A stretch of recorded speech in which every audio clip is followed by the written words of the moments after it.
Juntos transformemos Yucatán. Gobierno Estatal 2018-2024.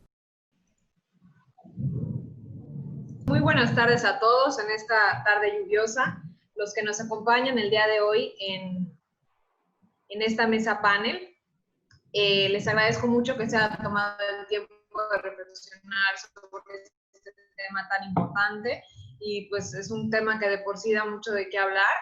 Les comento un poco la razón que nos lleva el día de hoy a estar realizando esta mesa. El día 22 de mayo fue el Día de la Biodiversidad Biológica, el cual, por parte de la Secretaría de Desarrollo Sustentable, estuvimos realizando una serie de eventos y actividades, como bien fue la difusión en redes sociales, se hicieron unos seminarios, talleres, y estuvimos participando también con los estados de la península a través de un webinar sobre las estrategias de biodiversidad. Y bueno, el día de hoy estamos cerrando esta celebración de manera estelar con esta mesa panel. No sé si ustedes conocen ya esta estrategia de biodiversidad de Yucatán.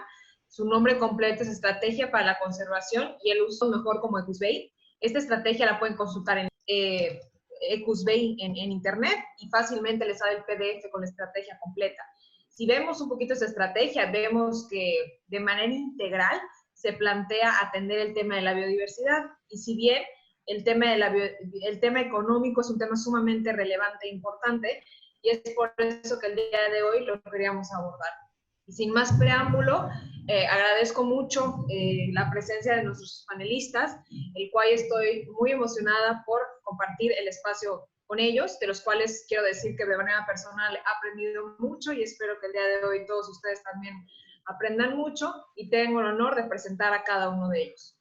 Primeramente presento a Sebastián Prost, tiene una licenciatura y maestría en Francia, actualmente trabaja en el PNUD, es el coordinador nacional del Programa de Pequeñas Donaciones, o PPD como lo conocemos, del Fondo para el Medio Ambiente Mundial.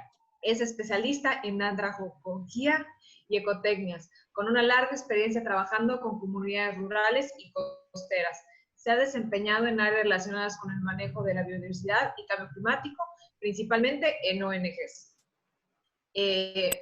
Como nuestro segundo panelista tenemos a Javier Becerril, él es economista por la UAM, también cuenta con 2 maestrías, una en urbanismo, economía y ambiente, y una segunda en economía ecológica. Esta segunda maestría y un doctorado en economía agrícola lo realizó en Alemania. Hoy en día es profesor e investigador de tiempo completo en la UADY y es miembro del Sistema Nacional de Investigadores CONACYT. Pertenece al Comité Académico del Doctorado en Ciencias Sociales de la UADY y colabora en el Programa de Estudios de Cambio Económico y Sustentabilidad del Agro Mexicano. Es el presidente del Fondo Climático de la Península, que es conformado por los 3 estados de la península de Yucatán. Y por último, pero no menos importante, presento a Miguel Carvajal. Él es biólogo de profesión y es candidato para el doctorado en educación de la Universidad Marista. Actualmente es director de Medio Ambiente y Sustentabilidad de WSP México, que es una consultoría, y hasta la fecha es docente y titular de las materias de pensamiento crítico y bioética ambiental en la Universidad Marista de Mérida. Fue director en la Escuela de Administración de Recursos Naturales y a su vez desempeñó varios puestos en esta prestigiosa universidad. Es miembro activo de la Coalición Empresarial y del Comité de Bioética del Gobierno de Yucatán. Pues muy bien, ya los presenté. Ahora les dejo el micrófono a ellos si quieren saludar a los que nos están escuchando el día de hoy. ¿Qué tal? Buenas tardes. Gracias, Yana, por la introducción y gracias a todas y todos por estar asistiendo a esta pequeña charla. Muy buenas tardes a todas y a todos. Les agradezco muchísimo la introducción a Diana y a la Secretaría de Desarrollo Sustentable que hace posible todo esto. Y también agradezco a todos los que nos están observando en esta tarde lluviosa, que realmente valoramos bastante, ¿no? Esta nueva realidad nos trae este tipo de mesas panel a distancia, en unas plataformas virtuales, y también tiene algo bueno esto en reducir la huella de carbono, ¿no? Porque hacemos menos movilidades de un desplazamiento a otro. y estamos experimentando una nueva forma de hacer las cosas, ¿verdad? Hay que adaptarnos rápidamente, como las especies se adaptan al ecosistema. Pues muchísimas gracias a todos los que nos están siguiendo en esta transmisión. Pues creo que todos compartimos el interés de este tema, de la biodiversidad, de la economía de la biodiversidad, temas que me da mucho gusto que cada vez se hable más, que existan este tipo de foros. Agradecer a la Secretaría de Desarrollo Sustentable, Diana, por esta invitación, tu equipo, a la señora secretaria. Y bueno, pues encantado de compartir la mesa con Sebastián, con Javier, conocidos ya de varios años. Y espero que esto genere un diálogo interesante, donde pues todos los que participamos, quienes nos observan, pues se animen a preguntar. Creo que este es un espacio de aprendizaje, de opinión, y creo que podremos salir muy enriquecidos de esto. Muchísimas gracias por estar. Pues muchas gracias, continuamos. Les platico a los que nos están visualizando un poco la dinámica. La dinámica consiste, voy a lanzar una pregunta y en un orden van a contestar cada uno de los panelistas. Se van a dejar unos minutos al final para que ustedes realicen preguntas. Si ustedes tienen preguntas a lo largo del desarrollo de la mesa, hay un icono en la parte inferior que dice preguntas, donde ustedes pueden realizar alguna pregunta y al final nosotros vamos a concentrar estas preguntas y vamos a decirlas. Si en dado caso nos quedamos inquietos y tenemos más dudas, también vamos a dejarles los correos de los participantes para que sigamos la comunicación. Muy bien, vamos a dar inicio con la primera pregunta, la cual consiste en lo siguiente. A ustedes, panelistas, Sebastián, Javier y Miguel, si yo les dijera los productos y servicios derivados de la biodiversidad, ¿ustedes los considerarían indispensables para el bienestar humano? ¿Y en qué medida estos contribuyen a mejorar la calidad de vida? Pido que por favor conteste primero Sebastián, después Javier y por último Miguel. Gracias, Diana. Gran pregunta. Para responderla, quizás lo que haría es hacer clic a la derecha en el archivo de la ECUSBEI o de la estrategia de Yucatán, y pues porque ese documento justamente pues refleja la visión de muchísimas personas. Participaron cerca de 250 personas de comunidades de Cizal, de Xanabá, de Ticul, de otras comunidades y también de Mérida, en elaborar la propuesta de la estrategia. Y lo interesante es que si pues entran en este documento, que les recomiendo que lo lean, que lo conozcan, que lo descarguen, pues vemos que en los talleres, justamente las comunidades que participaron plantearon eso, ¿no? Plantearon que era necesario no solamente enfocarse a los indicadores de sustentabilidad, de biodiversidad, de cuántos animales, de calidad de agua, de agrobiodiversidad, de pesca, sino que era muy importante incluir la calidad de vida, la salud, la seguridad alimentaria, los derechos humanos, la cultura, la educación, la equidad y prosperidad, así tal cual lo dice la estrategia, ¿no? Entonces, eso nos muestra que durante el diseño de esa estrategia, pues las mismas personas tomaron conciencia, o más bien traían la conciencia y la pusieron en la mesa de cómo la biodiversidad somos interdependientes de ella, ¿no? Vivimos en el sureste de México, en la selva maya, que es una mega diversa, de las más mega diversas del país. Y pues por supuesto la biodiversidad nos provee muchísimos servicios y bienes importantísimos, ¿no? Y creo que ahora justamente en esta época de cuarentena y de jornadas a distancia, pues no solamente tenemos distancia entre nosotros mismos y nosotras, sino que tenemos una distancia con la biodiversidad. ¿Cuántos no extrañan poder ir a visitar un cenote, por ejemplo, conocer un centro turístico comunitario para relajarse en familia y también dejar beneficios económicos? ¿O cuántos no quieren ir a la playa a comer un pescado? Eso es biodiversidad que vive creo que en ese momento justamente de cuarentena extrañamos la biodiversidad, extrañamos disfrutarla tanto como en turismo como en alimentos, y también podemos mencionar el tema del agua. El tema del agua está abordado dentro de la estrategia como un eje importante.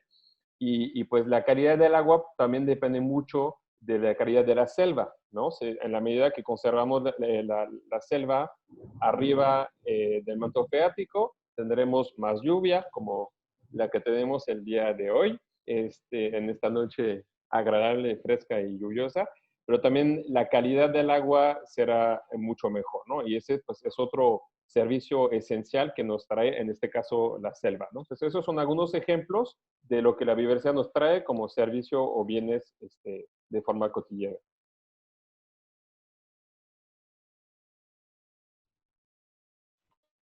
Bueno, pues si no me equivoco, va mi turno. Una vez más, muy buenas tardes a todas y a todos quienes están conectados en este momento, nos acompañan en esta tarde. Pues gracias a Sebastián, a los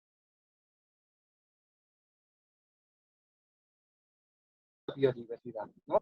¿Cómo es que se distribuye toda la biodiversidad en el planeta? Casualmente, muchos investigadores en torno a la historia han identificado a 7 países megadiversos, ¿verdad? Que tenemos mucha variabilidad y con eso entró el concepto de biodiversidad. Pues quiere decir una amplia diversidad de animales, plantas, ecosistemas y genes, ¿no? Entonces, tengámoslo en la mente, mucha variabilidad en animales, en plantas, ecosistemas y genes.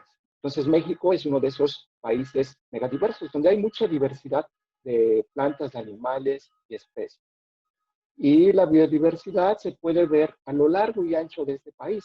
Si vamos a la frontera norte, en el desierto de Altar, allá también hay biodiversidad. Aunque ustedes no lo crean, en el desierto también hay mucha variabilidad de especies que cohabitan allá, de cactáceas, de cactus, que son resistentes a las sequías.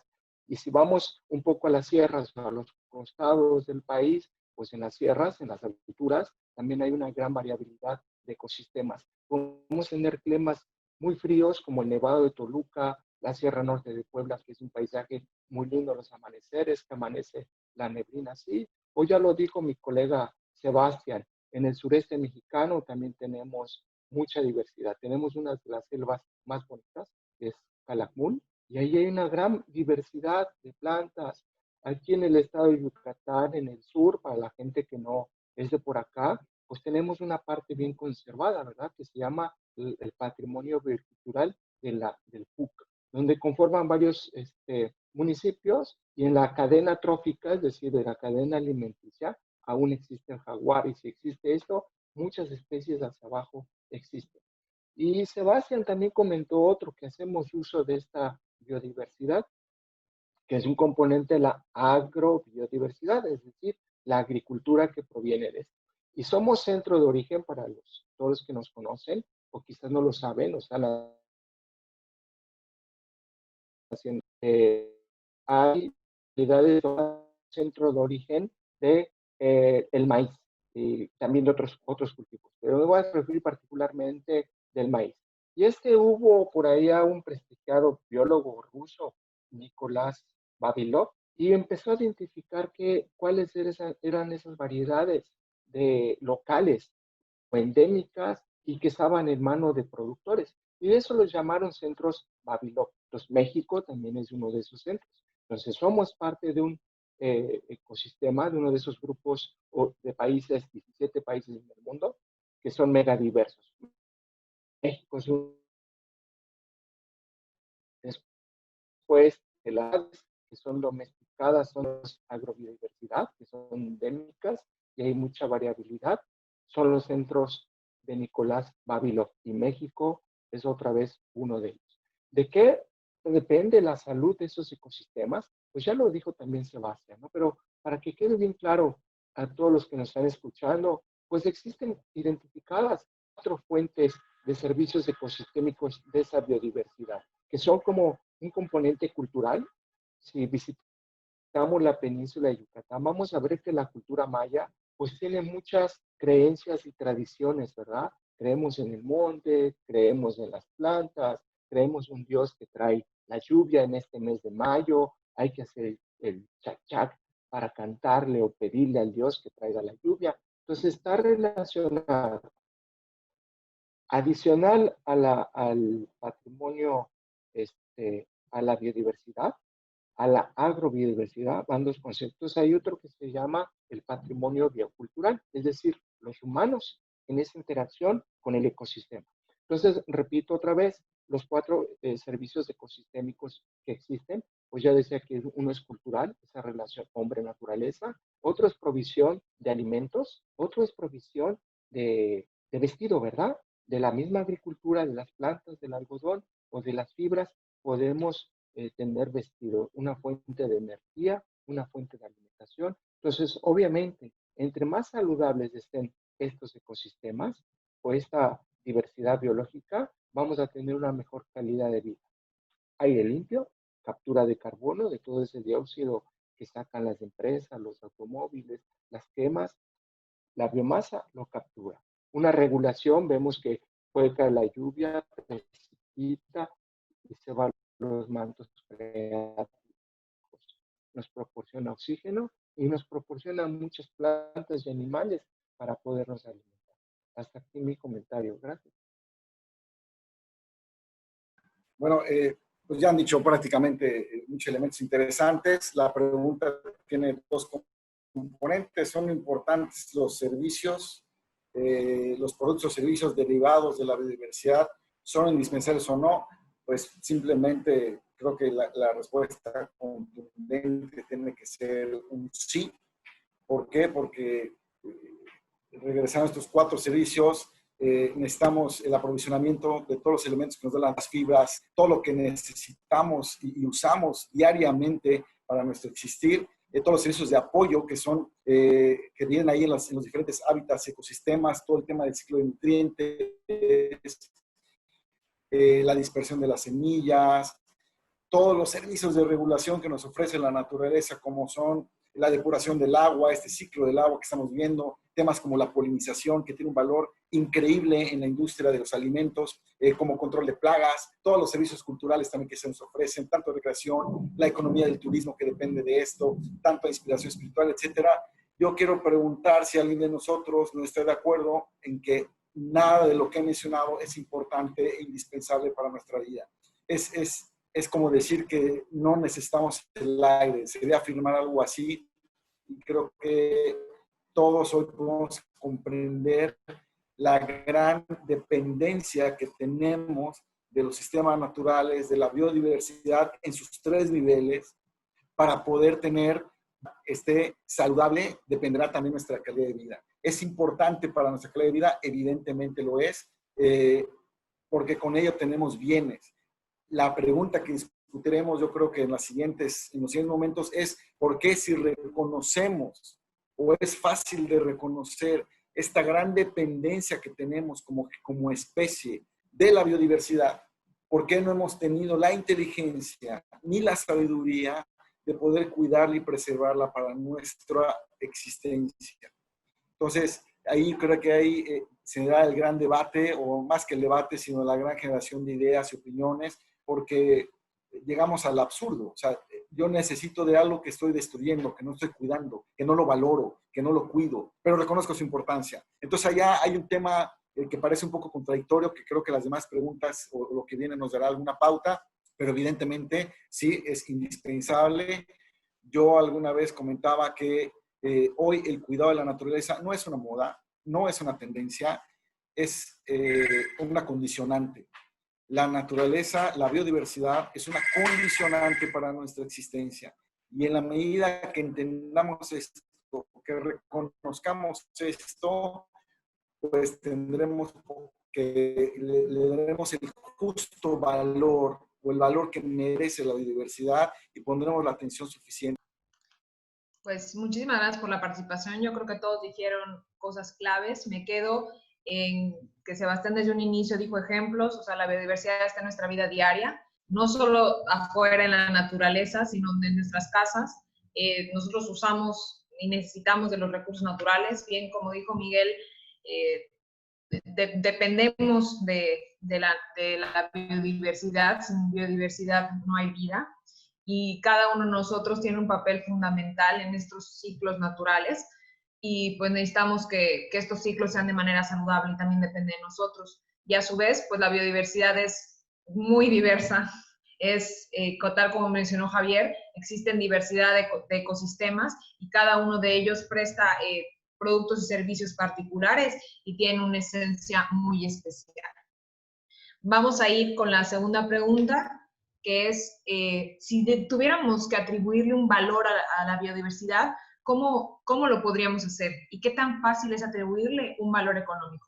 Para eso, por favor, le pido a Javier, posteriormente a Miguel y finalmente a Sebastián que contesten esta pregunta. Sí, muchas gracias. Mira, Diana y el público que nos escucha y nos alcanza a ver, en teoría económica, todo el mundo sabe que soy economista, siempre nos hemos empeñado los economistas a ponerle valor a las cosas, ¿sí? Entonces, la teoría económica siempre nos lleva a pensar cuánto es el valor de un teléfono que hoy se vende en el mercado, el valor económico de un automóvil, el valor económico de un pantalón de mezclilla. Es decir, las cosas cotidianas que tenemos a nuestro alcance tienen un valor económico. Entonces, habíamos hablado en el panel anterior, la pregunta anterior, de estos servicios ecosistémicos que nos provee. En México es muy común conocer y saber que tenemos un sistema de cuentas nacionales, ¿verdad? Donde calculamos el Producto Interno Bruto, las exportaciones, las importaciones, todo medido en una escala unicriterio de valor, en dinero. Las aseguradoras también tienen bien claro cuánto vale una vida humana, ¿no? Si se accidenta alguien por ahí, o si pierdes un vehículo, o tienes un choque, sabes a cuánto asciende ese daño, ¿verdad? Entonces, por eso la importancia de asignarle valor a las cosas. ¿Cuánto nos estamos agotando día a día de petróleo, ¿verdad? Que extraemos del subsuelo y lo quemamos o lo consumimos como fuente de energía. ¿Cuánto quemamos de carbón? ¿Cuánto utilizamos de tierra cultivada? ¿Cuánto utilizamos de bosque para fabricar, tener madera o sacar de ellos madera y producir muebles? Entonces, ahí han surgido dos grandes vertientes en la escuela del pensamiento económico. Uno es asignarle valor y otro es pensar en la teoría del valor. ¿Sí? Hay cosas que les podemos asignarle valor, como ya decía yo, una computadora. Hay otras cosas que es más complicado asignarles valor. Para eso, los economistas han diseñado muchísimas técnicas directas o indirectas para poderle asignar valor. Pero si esto será sencillo, pues ya depende de la técnica y de la habilidad, la creatividad de los economistas que se dediquen a esto, asignarle valor a las cosas. Y yo les podría hacer unas grandes preguntas, pues ¿cuánto vale el aire?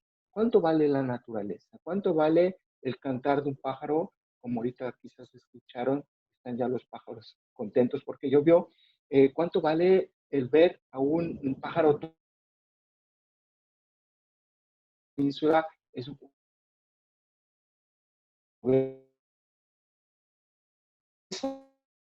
no, porque hay cosas que son inconmensurables, son cosas que son poco cuantificables. Yo les había hablado que la biodiversidad son tres componentes, una variabilidad de animales, una variabilidad de especies, una variabilidad de ecosistemas y una variabilidad de genes.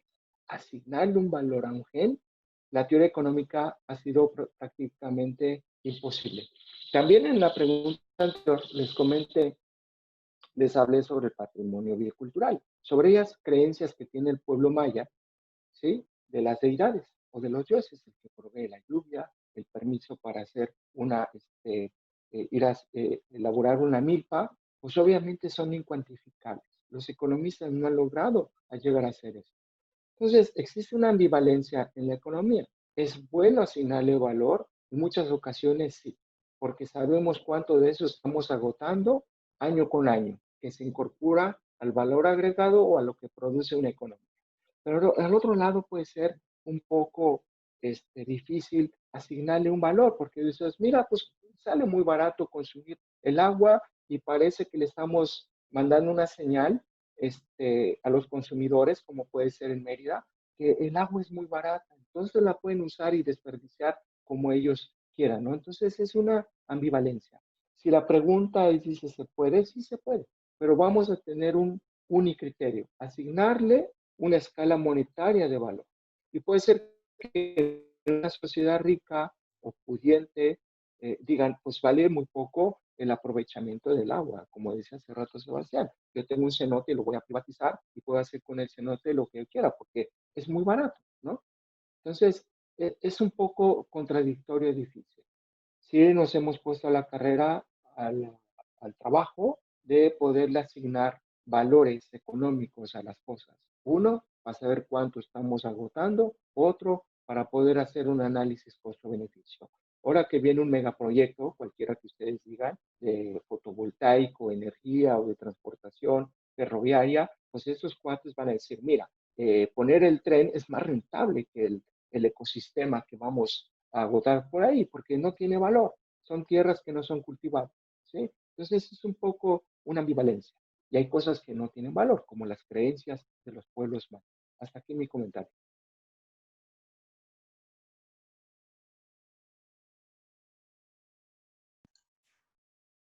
Muy bien. Adelante, Miguel. Sí, gracias, Diana. Interesante la perspectiva de diversidad. Pues creo que está encadenada en la pregunta anterior. Quiero pensar y que nos imaginemos una escena que creo que todos hemos visto de una persona regando la calle para no levantar el polvo, pensando que va a crecer el césped en el asfalto. Y pensar si alguien en este mundo piensa que el agua no es valiosa, ¿no?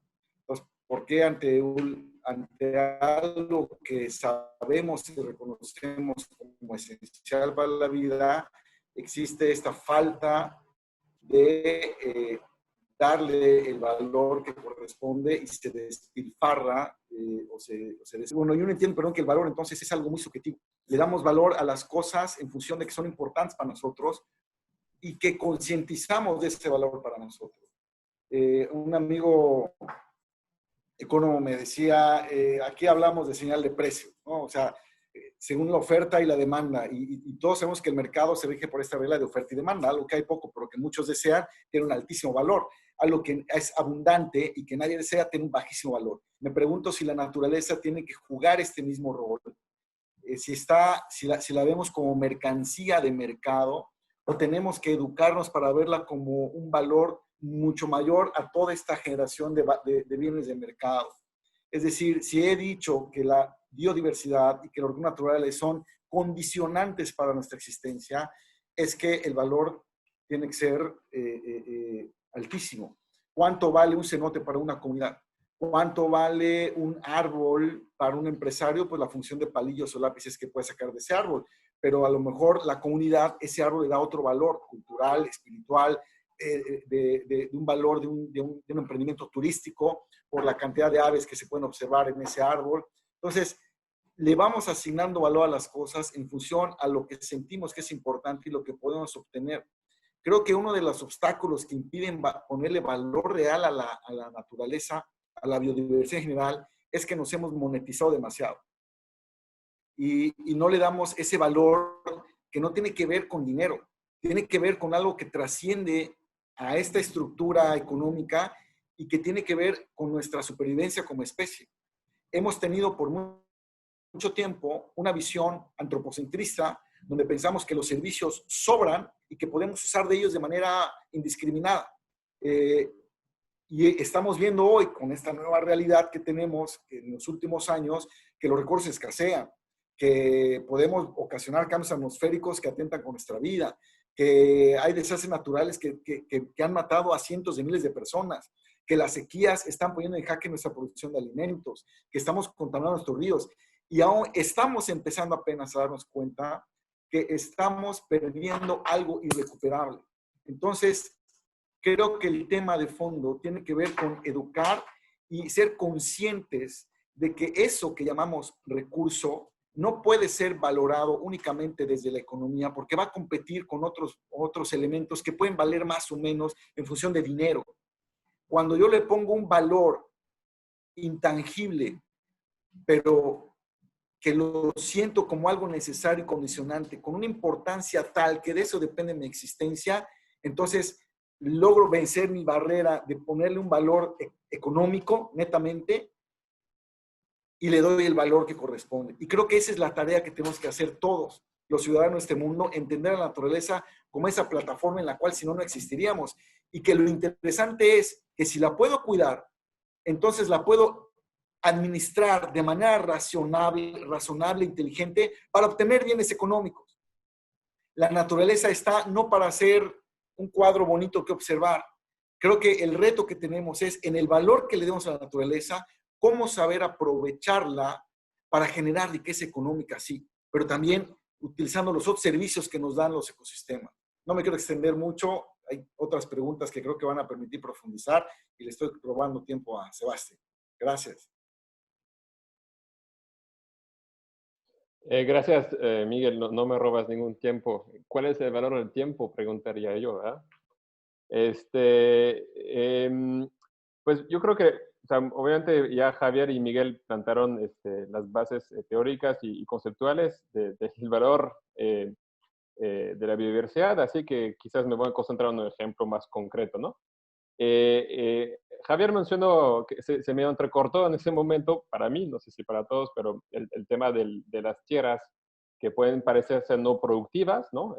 Tierras ociosas, así se llamaban de porfiriato, y pues el monte, ¿no? Y se puede ver que no, pensar, ¿no? Que no hay ningún valor en este monte. Aquí está la Sierra Baja, por ejemplo, del norte de Yucatán, que se puede pensar eso, y lo dijo muy bien Javier, ¿no? O sea, hay un valor tremendo, tremendo. Hay la biodiversidad que está ahí, los polinizadores, la función de atraer lluvias, etcétera, es tremendo, es muchísimo más caro que mucha de la infraestructura que se pueda construir. Y yo pues voy a tomar un ejemplo tangible, ¿no? En el PPD, en el programa que corriendo, trabajamos mucho el tema de la miel, así que les traje un bote de miel, 1 kilo de miel de selva, que sabe y huele a selva cuando uno lo abre, pesaba 1 kilo más o menos, y nosotros pues llevamos 25 años trabajando en la apicultura orgánica, es decir, apoyando a las cooperativas locales para que puedan sacar un valor de la selva, que es este kilo de miel. El mercado no es generar valores económicos, sino es la conservación, ¿no? Entonces, nosotros hicimos un cálculo con base en esa experiencia de 25 años, donde logramos entender que por cada tonelada de miel orgánica que se exporta desde Yucatán, que se exporta más o menos como 700 o 800 toneladas según el año, permite conservar 30 hectáreas de selva. Es decir, por cada tonelada que salen en los barcos desde Progreso es 30 hectáreas de selva. Entonces, este botecito que pesa 1 kilo, pues a lo mejor, pues dividido entre 1000, pues me da un mecate, ¿no? 20 por 20, ¿no? Pero pues yo como mucha miel, pues en el año quizás ayude a conservar 3, 4 hectáreas, ¿no? Yo como Sebastián, y si todos ustedes consumen miel, ayudan a también esa conservación, ¿no? Entonces, mi punto ahí es explicarles eso, que la biodiversidad sí aporta beneficios. En este caso, se transforma polen, néctar de la selva en un beneficio económico para una cooperativa apícola que va a exportar o vender localmente su miel orgánica. Y eso nos permite no solamente pues, generar un beneficio económico, sino que hay que medir la conservación, el valor de conservación, porque esas hectáreas de selva que se conservan también van a traer lluvia, van a traer hábitat para otros animales o un terreno fértil para una milpa, por ejemplo, ¿no? Y pues si ya se les antojó la miel, a rato le paso a Diana un vínculo con un catálogo de productores de miel de la península de Yucatán para que puedan ahí hacer sus pedidos. Pues muchísimas gracias. Resumo que pues sí se le puede dar un valor a la biodiversidad de manera metodológica, bien como lo comentaba Javier. Sin embargo, es una cuestión muy difícil y se presta muchas veces a hacerlo de manera subjetiva, tal como dice Miguel. Vivimos en un sistema monetario y hay cosas que no se pueden medir económicamente, tal como lo dice Sebastián. ¿Cómo medimos esas tradiciones de la miel que a veces vienen de los ancestros y son de generación en generación, se van pasando estas prácticas? Y también me llego a preguntar de manera filosófica, nosotros los humanos, ¿quiénes somos para darle un valor a la biodiversidad cuando nosotros somos parte de ella? Nosotros somos parte de la tierra, de la naturaleza. Continuamos. Muchísimas gracias. Tercera pregunta dice así: ¿qué relevancia y o qué valor se le asigna a la biodiversidad de las comunidades rurales o estos grupos sociales que muchas veces se les denomina vulnerables? ¿Qué relevancia y valor se les asignan a la sociedad en general a estos recursos? Empezamos Miguel, posteriormente Sebastián, y termina Javier con la respuesta a esta pregunta. Está en silencio, Miguel. Gracias. ¿Qué valor le asignan estos grupos a la biodiversidad? Es por ahí la pregunta. Yo creo que hemos tenido históricamente muchas lecciones hermosas de cómo las comunidades rurales, muchas de ellas grupos indígenas, cuidan y valoran a la universidad, a la biodiversidad. Y esto tiene que ver porque ha habido un proceso en nuestra cultura occidentalizada de desprendimiento de la naturaleza. Es decir, el ser humano se ha desprendido de este componente natural y tiene que ver un poquito con la afirmación que hacías, Diana, de decir, somos parte de la biodiversidad. Y hoy nosotros nos vemos como ajenos a la biodiversidad y la vemos como un objeto distante que podemos manipular, medir, cuantificar, utilizar, cuando muchos grupos culturales, muchos grupos indígenas o rurales, en su concepción, ellos son parte de esta naturaleza. Y la naturaleza es el sentido que le dan a la vida, su cosmovisión está íntimamente ligada a los procesos naturales. Entonces, de ahí surge toda una conducta de respeto, de valoración y de cuidado a los entornos naturales, que tristemente hemos perdido como sociedad civilizada, pensando que nosotros no necesitamos de la naturaleza. Es triste ver cómo en la influencia y el crecimiento de esta cultura moderna, estos valores de estos grupos a veces se van perdiendo, porque se tienden a sentir desplazados por estas nuevas formas de vivir, de consumo, de alto consumo, de un ritmo de vida más rápido. Pero creo que hoy hay muchos elementos de resistencia muy interesantes que nos dicen, ojo, hay algo que es esencial y creo que tendríamos que hacer un ejercicio muy, muy profundo de nosotros mismos para pensar que la naturaleza no es ajena a nosotros. Nosotros somos parte de la naturaleza y dependemos de ella. A mí, he tenido oportunidad, un servidor, de observar ejemplos donde gente en las comunidades, gente indígena, coexiste de manera increíble con el entorno natural, entre su comunidad y el entorno natural que pertenece, ¿no? Entonces creo que tenemos que aprender mucho de esto para volver a ver a la naturaleza como esa parte esencial de nosotros, ¿no? Entonces, ¿qué valor le dan? Pues en la medida en que estos grupos se mantengan con esa concepción de ser parte de un entorno natural y su propia cosmovisión dependa de esta vinculación natural, hay que pensar cuánta gastronomía tenemos que surge de esta comunicación con el entorno. Los trajes típicos, los textiles, los bordados, cuántas cosas son manifestaciones, cuántas costumbres son manifestaciones de una vinculación del ser humano con la naturaleza de una manera muy estrecha.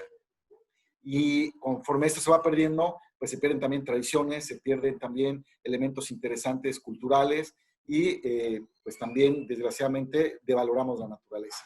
Hasta ahí mi comentario para esta pregunta. Muy bien, creo que me toca a mí. Gracias por compartir la página. Es que también hay un catálogo donde pueden comprar biodiversidad, que es miel orgánica de abejas nativas y abejas europeas de la península de Yucatán. Sobre la pregunta en sí, yo creo que la respuesta es claramente un valor tremendo. Nuestro trabajo en el PPD es trabajar con comunidades. Trabajamos en la actualidad con más de 150 comunidades rurales y costeras de la península de Yucatán, Chiapas, Tabasco, haciendo proyectos de manejo y conservación de la biodiversidad. Y pues yo pondría unos ejemplos, ¿no? Aquí la pregunta pues habla de vulnerabilidad, ¿no? En esta pandemia, pues todos estamos sufriendo, todos estamos viviendo momentos intensos. Y lo que hemos visto nosotros en las comunidades donde trabajamos son muchos actos de generosidad, de intercambio y algunos basados en la biodiversidad. Voy a poner un ejemplo. Hace una semana, una comunidad de Yucatán que se llama Jaracho, que están en el sur, casi de frontera con Campeche, empezó a hacer un trueque con Isla Arena, que es una comunidad de Campeche, pues donde las personas de Jaracho fueron a sus milpas, cosecharon lo que había en este momento, este día, también en sus solares, que abunda la biodiversidad, mangos, frutas en general, algunos hierbas y plantas de sus canches, de sus huertos en el solar, y también algunos llevaron miel, algunos llevaron hasta plantitas en macetas para que se cultive, ¿no? Entonces ellos cosecharon biodiversidad, subieron una camioneta y se fueron rumbo a Isla Arena. Y los de Isla Arena hicieron lo mismo, nomás que ellos están en una isla llena de arena, de árboles de coco, y ellos, pues el recurso de biodiversidad que tienen son los peces, ¿no? Así que fueron a pescar, la pesca fue abundante, en este momento pues no hay esfuerzo pesquero para nada en el Golfo de México, así que los peces pues son cada vez más numerosos. Entonces fueron a pescar y se encontraron en la mitad de la carretera y hicieron un trueque, ¿no? Ahí no hubo valor económico, no hubo dinero, sino que hubo un intercambio entre una comunidad dedicada más al campo con una comunidad dedicada más a la pesca y hicieron este intercambio. Entonces, pues hay un valor que no es económico, sino que el valor de solidaridad se sintió muy fuerte y no es la única comunidad que lo está haciendo. Ya estamos viendo a muchas comunidades de Oaxaca, de Quintana Roo, de Campeche también, que están haciendo lo mismo. Pero también nos muestra cómo la biodiversidad, en este caso, pues alimentaria, es una forma de costeras. Esa abundancia de biodiversidad les permite ser mucho más resilientes en esta época de crisis y de pandemia, quizás mucho más que nosotros que estamos aquí en la ciudad.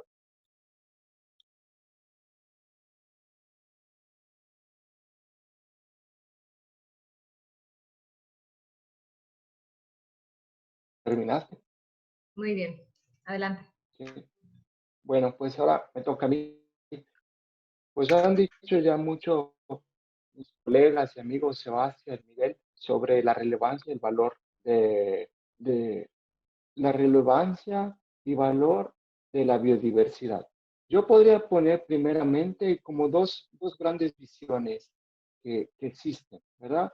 Dos grandes visiones que son un poco la visión occidental de la época de las personas que nos conquistaron y vinieron a traernos una visión muy occidental, muy capitalista de ver las cosas, muy empresarial, muy utilitarista de ver el mundo. No así los pueblos originarios que existen en México, aquí en la península, donde ellos su visión con la naturaleza, el hombre, naturaleza, esa relación, son parte de ellos, ¿no? El hombre, la cultura maya,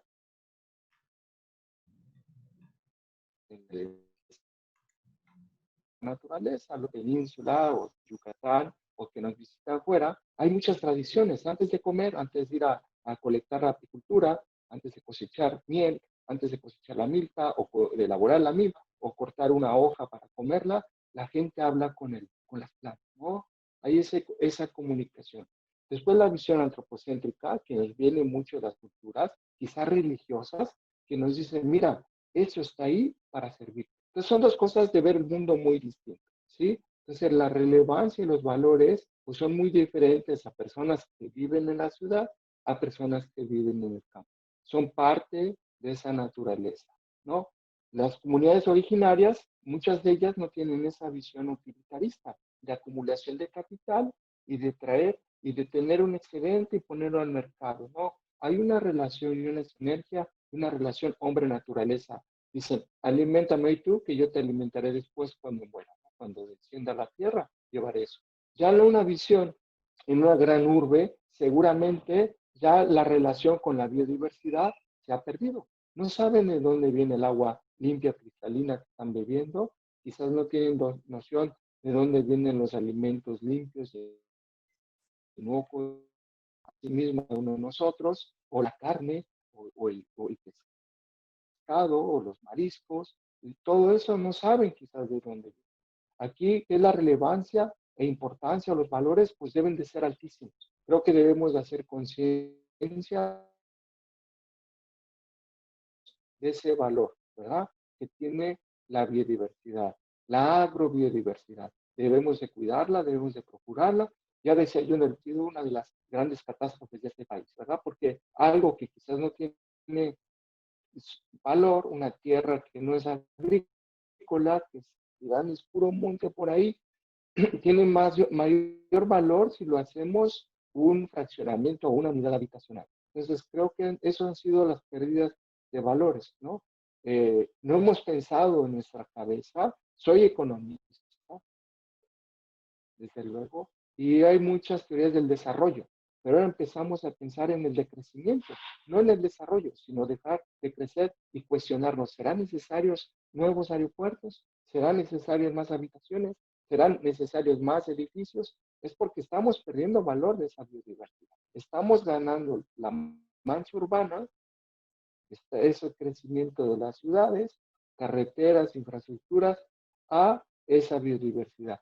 Ese capital natural lo estamos. Ahorita creo que ya no hemos permitido esa resiliencia, esa recuperación a la tierra de todos los daños que hacemos, ¿no? Esa generación o emisiones que generamos. Entonces, la relevancia y valores deben de ser altos. Hasta aquí mi comentario.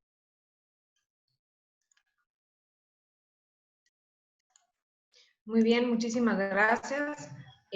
Pues sí, de manera definitiva, no estamos separados de la naturaleza, somos parte de ella, no somos más ni somos menos. Tenemos que aprender a coexistir, tal como lo mencionan, y aprender mucho de las comunidades rurales, ya que ellos durante pues, muchos años, siglos posiblemente, han aprendido a coexistir con esta naturaleza. Y tenemos pues, nosotros de preguntarnos muchas veces las cosas que tenemos o las cosas de nuestra vida diaria, de dónde vienen, y vivir con esta conciencia y de esta manera darle un valor más allá de lo económico, un valor también de las diferentes cuestiones que implica tener los productos o las cosas que tenemos en nuestro día a día. Muy bien, continuamos. ¿Cómo nuestras actividades diarias afectan la disponibilidad de los servicios de la biodiversidad y cuáles podrían ser las consecuencias? Hoy en día sabemos que vivimos el cambio climático, ahorita tuvimos una lluvia torrencial en mayo, cuando normalmente la época de lluvia empieza en junio, por decir. Entonces, ¿cómo vemos estas afectaciones a la biodiversidad? Iniciamos con Sebastián, pues de manera posterior Javier, y finalmente... Pues gracias. Yo creo que la actividad diaria más común quizás es el consumo. Consumimos todos los días varias cosas y creo que esa es la que más afecta, pero al mismo tiempo es donde más podemos actuar, ¿no? Es decir, pues ya está la información disponible, ya existe información suficiente, se sabe que no podemos comer carne todos los días si pretende vivir en este mismo planeta. Se sabe que el recurso hídrico tiene problemas de contaminación. Se sabe también que los monocultivos afectan la biodiversidad. Ya hay estudios, ya hay documentos, notas de prensa. Así que el consumo creo yo que es la parte más importante. Podemos consumir miel, por supuesto, pero también de forma diaria, pues consumamos maíces nativos, reduzcamos el consumo de carne, porque la carne genera deforestación, porque hay que alimentar esos animales, pues tratamos de tener una alimentación mucho más balanceada. Hay un libro que salió el año pasado que tiene muchísimo éxito ahora del gobierno, que se llama La dieta de la milpa, y explica cómo la combinación frijol, calabaza, maíz y chile es más que suficiente para vivir y envejecer muy bien, y entonces pues recomiendo también que conozcan esa publicación y ver cómo podemos vivir eso, ¿no? Y pues hay otros temas, ¿no? El consumo de transporte también es un tema importantísimo porque pues generamos cambio climático ese cambio climático también va a afectar a la biodiversidad muchísimo. Las sequías o los mismos huracanes van a afectar a la biodiversidad, la están afectando de hecho, así que también las movilidades verdes, los coches eléctricos, las bicicletas son muy recomendables.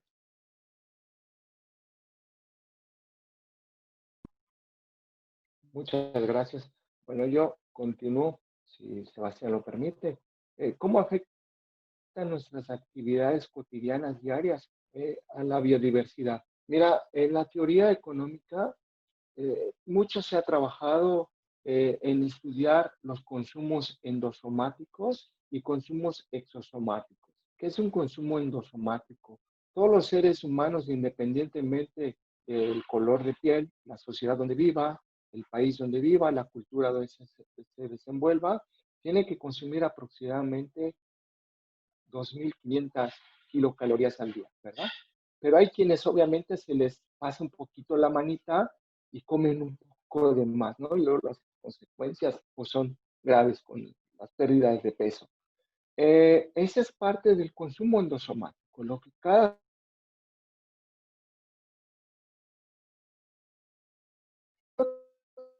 pensamiento llevado a reflexionar sobre el consumo exosomático, que esa tiene implicaciones sobre el medio ambiente.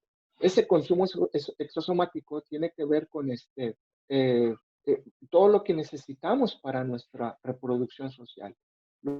Los vuelos en avión, el consumo de energía eléctrica, el consumo para tener aire fresco en estas zonas tropicales, un aire acondicionado, ¿verdad? Un automóvil grande de 4 plazas o 6 plazas o de 7 plazas, o de esos monstruos que los vemos luego en las carreteras, en los caminos, y solamente va una persona, o vehículos grandes para transportar cosas muy pequeñitas, ahora que está el comercio virtual, impresionante, ¿verdad? Entonces, ese es el consumo exosomático. Y eso sí, ya hay una clara diferencia entre naciones ricas y naciones pobres.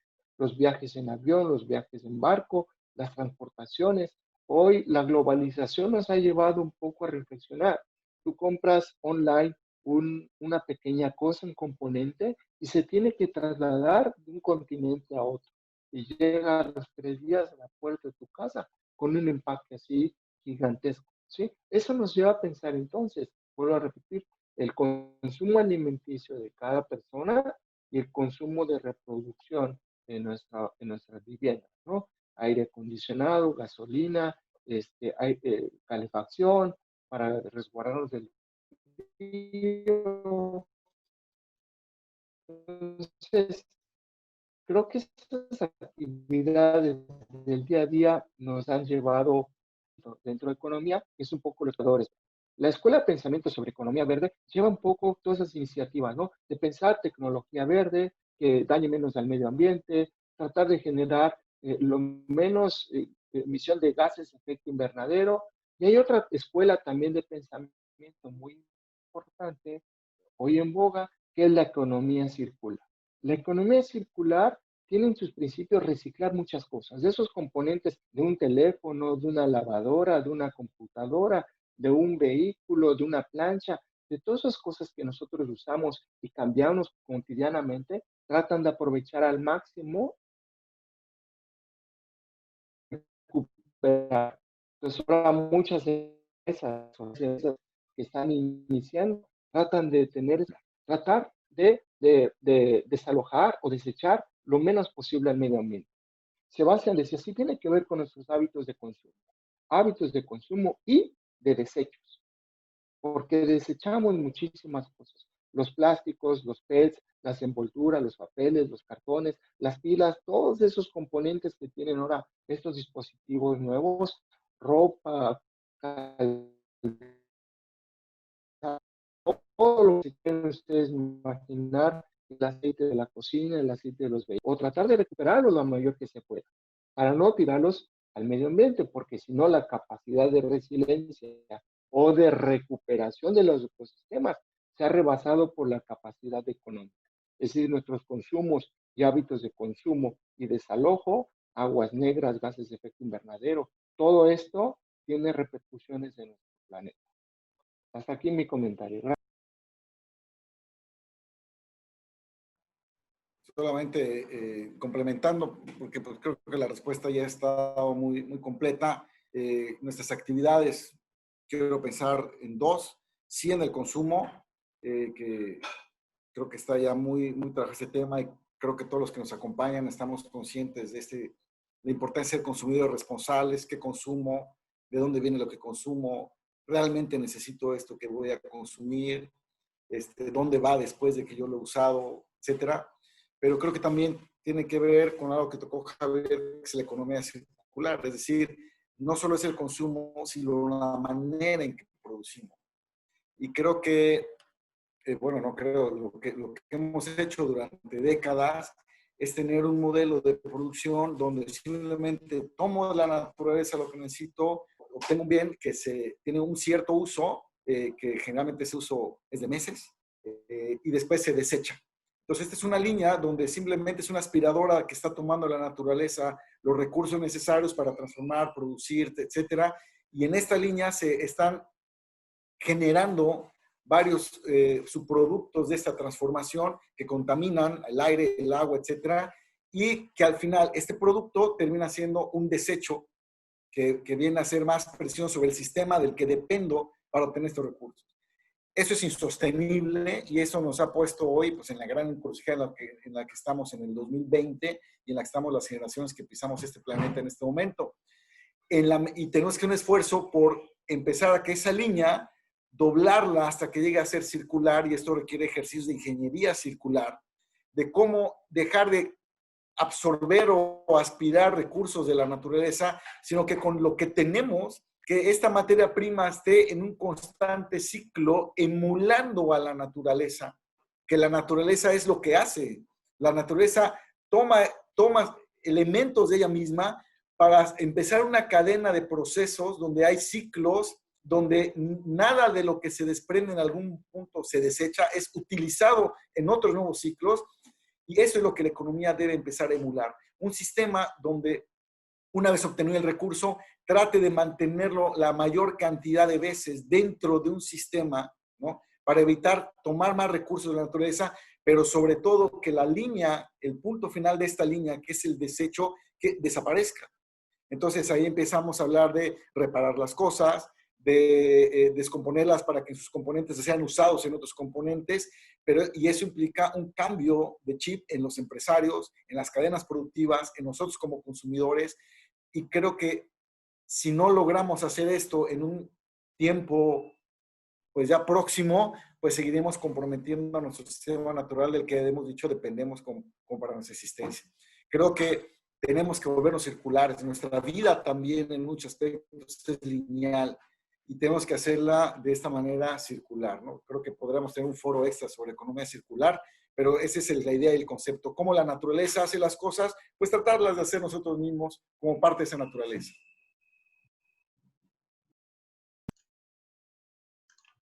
Así es. Me quedo, inicialmente comentaban el tema de la salud, y pues tenemos la salud ambiental y la salud humana, y creo que pues nosotros tenemos mucho que aprender acerca de estos ciclos naturales, y de esta forma vivir de una manera mucho más saludable, mucho más equilibrada. Yo creo que esa es la palabra, y sabemos que es el reto de la sustentabilidad, cómo tener equilibrio entre la parte ambiental, social, económica, y bien, tenemos ahora el reto, después de esta contingencia, cómo va a estar el mundo, cómo va a estar la economía, y creo que es una oportunidad para fomentar esta economía circular que comentaba Miguel, una economía más verde. Bueno, pues ya vamos acercándonos al final. Ya estamos recopilando todas las preguntas que ustedes nos están haciendo y se las vamos a hacer de manera posterior, pero quisiera que por favor nos comentaran los panelistas, Javier, Miguel y Sebastián, un ejemplo. Digo, ya comentaron bastantes, pero si tuvieran que decir un ejemplo que ustedes creen que con esto podemos tener de manera muy clara la economía basada en biodiversidad, si nos pueden compartir un ejemplo, por favor. Muchas gracias, Diana. Mira, un ejemplo muy concreto ahorita en esta crisis que ha venido por una recesión de la economía, una desaceleración económica, porque paramos en seco la demanda, ¿verdad? La demanda local, la demanda nacional y la demanda internacional también se ha parado. Se detuvo totalmente la economía para mantenernos en vida aislados, ¿sí? Estamos aislados, estamos en casa y redujimos la demanda de muchísimos bienes. las compañías aéreas están en quiebra.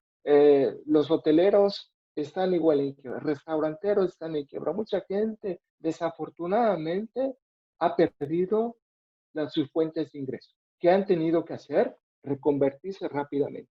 ¿Sí? No así.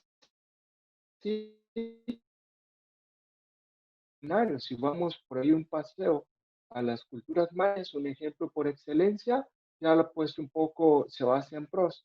¿Cómo hay ese intercambio? ¿Verdad? Yo he visto en el periódico que van del mar, capturan especies marítimas, peces, seguramente de escama, y los llevan al interior del estado y los cambian por productos agrícolas. ¿Sí? Quizás no de las milpas, todavía no estamos en calendario de milpas, pero sí de un solar o de un huerto. ¿Sí?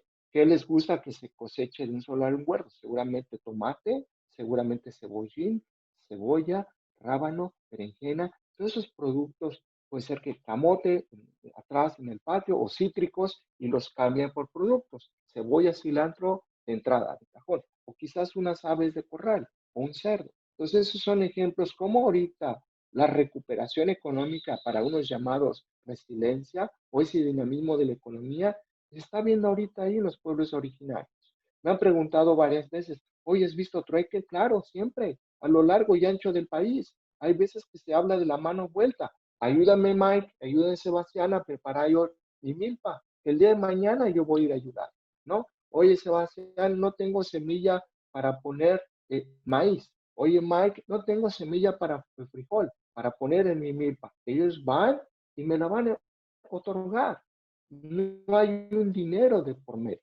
Hay lo que una economista muy prestigiada, ganadora del Premio Nobel de Economía, Eleanor Ostrom, dijo, hay confianza y reciprocidad. Hay una acción colectiva. Esa acción colectiva se ve aquí reflejado en donde tenemos esa confianza, ¿verdad? Esa reciprocidad. Ayuda de trabajo, ¿sabes qué? Mike, Sebastián, hoy no tengo que comer. Ah, mira, yo fui hoy a pescar y tengo y tú tienes un poco allá de lance y hojas de chaya y huevo de patio, que mucho te lo agradeceré. Eso será la ayuda, ¿sí?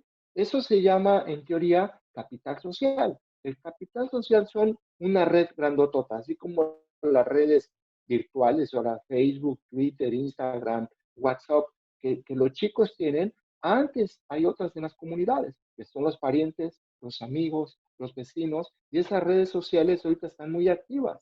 Se están ayudando unos a otros, ¿verdad? Y están aprovechando la biodiversidad. Ese es un ejemplo fehaciente de lo que está, cómo se están recuperando. ¿Quién va? Perdón, ya, ¿yo? Sí, Miguel. Perdón. Toda riqueza económica que surja del uso de los recursos naturales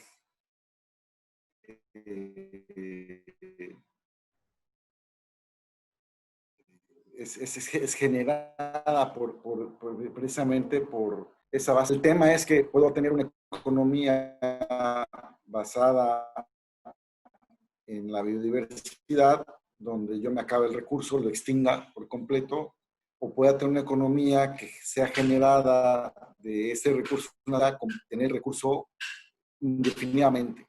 Aquí algo que creo que todos tenemos que pensar y que tenemos que mencionar, es un deber ético mencionarlo, es la palabra intergeneracional. Es para nosotros y para los futuros. No podemos pensar que con nosotros se acabó la historia, sería muy triste.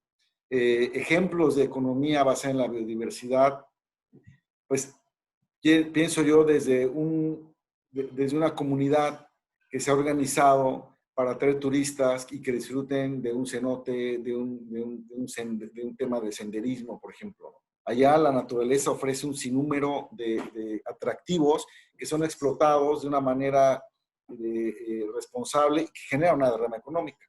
Y de ahí podemos irnos hasta la síntesis de medicamentos, la gastronomía propia de un lugar, cuando vende esos productos de esa semilla, de ese maíz, y hay gente que le da valor y lo logra. Cuando viene el tema, bueno, Sebastián está muy metido en temas forestales, ¿no?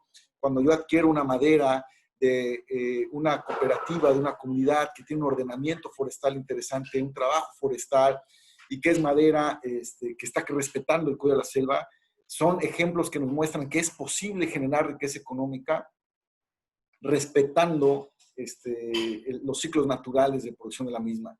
Y sí, hay que distinguir, habrá espacios que tendrán que ser, una ciudad no crece sobre la vegetación, hay que limpiar todo ese terreno y ahí nuestra inteligencia de poder ordenar dónde sí, dónde no.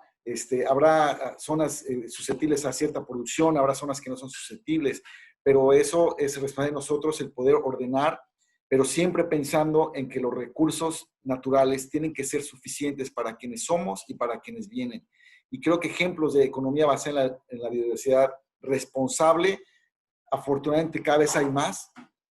Uno puede pensar mucho en las comunidades rurales que tienen estos emprendimientos muy interesantes de explotación de algún recurso, donde le meten alguna tecnificación, un procesamiento y lo ofrecen, ¿no? Creo que hay varios casos de éxito, incluso recuerdo que TNC tuvo una edición muy, muy bonita, muy interesante de casos de éxito, de cómo generar economía desde la ganadería, desde el ecoturismo, desde la producción forestal, y hablamos de casos de éxito. Entonces, creo que hay que darle más publicidad a este tipo de cosas, hay que darlas más a conocer y pensar que es posible apoyarnos en la biodiversidad para generar riqueza económica, pero no una riqueza económica que extinga esta biodiversidad, sino que al contrario sea un círculo virtuoso que permita a mis hijos y a los hijos de mis hijos y de nuestros hijos disfrutar de esa naturaleza y contar con esos beneficios económicos. Creo que me toca de último sobre ejemplos. Bueno, yo insisto, creo que todo depende de la biodiversidad. No creo que haya un sector en la economía que no dependa de la biodiversidad aquí y en todo el planeta. Sin embargo, un ejemplo específico, pues quizás retomando lo que mencionó Miguel, ¿no? El tema del turismo. Pues sabemos que el turismo ha sido el sector más afectado por el COVID a nivel global, ¿no? A nivel económico. Y pues también le va a costar muchísimo trabajo regresar, ¿no? No solo el turismo comunitario, ¿no? Aquí en la península de Yucatán hay más de 40 proyectos comunitarios exitosos, con muchísima calidad, con personas capacitadas, con ecosistemas maravillosos, paisajes tremendos en la costa, en los cenotes, en la selva, en las milpas, en los apiarios, que ofrecen servicios de turismo que es eso, ¿no? Se basan en la biodiversidad y la experiencia que uno puede vivir es conocer y sentir y comer esa biodiversidad, ¿no? Así que creo que eso es un excelente ejemplo. En el caso de Yucatán, sabemos que en la parte de la estrategia de biodiversidad estatal se menciona fortalecer ese tipo de negocios. Creemos que es muy importante ese tipo de proyectos y los invitamos a que cuando lleguemos a esta famosa nueva normalidad, en vez de ir directo a la playa, vayan pensando en visitar esos sitios turísticos comunitarios, son accesibles, hay toda la información que necesitan en Internet, se va a lanzar pronto, en junio, a poder hacer reservaciones fácilmente, contactar fácilmente a esos grupos. Así que les invita a eso, ¿no? A que consuman biodiversidad y una forma de consumirlo es la miel, por supuesto, pero también el turismo comunitario, el turismo de naturaleza en Isla Arena, en Celestún, en Cizal, en San Agustín, en Yoxonot, donde sea que gusten. Hay para todos los gustos y eso es una forma también de ayudar y de ser parte de esta experiencia de vivir la biodiversidad. Muchísimas gracias. Yo comparto completamente todos los ejemplos que ustedes comentaron. Yo creo que son muy claros y sobre todo esta última invitación, Sebastián, de verdad la comparto a que consumamos la biodiversidad y productos que sean amigables con la biodiversidad y sobre todo ahora que ayudemos a reactivar a estas pequeñas economías. Muy bien, ven, como les dije a los espectadores, íbamos a aprender mucho de estos panelistas y hubieron ya varias preguntas, les vamos a hacer. Quien quiera contestar de los panelistas, adelante, no tiene que ser alguno en particular. Hay una primera que creo que ya se contestó hablando del valor, que dice cómo se le puede dar el valor real a los diferentes recursos naturales. Creo que esa ya se contestó con alguna de las preguntas. Vamos a la siguiente. ¿Sería posible proponer valores mínimos internacionales, por lo menos para los recursos básicos, agua, metro cúbico de biomasa forestal, aire respirable? Esa es la pregunta. Pues yo creo que sería como valores estandarizados.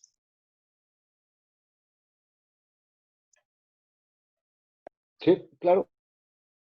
Creo que me corresponde un poco más como economista. Claro, hay mínimos estándares. Por ejemplo, hay un mercado internacional de granos de café, ¿no? Hay un mercado internacional de miel de abeja, lo que bien ilustró Sebastián. Entonces, hay mínimos. Quizás un día vamos a llegar a vender botellitas de agua de los manantiales o de los cenotes yucatecos y decirles, mira, esto aparte tiene un sobrevalor, es sagrado. Así las maderas preciosas, así muchas cosas tienen un valor mínimo, ¿verdad? Comercializable.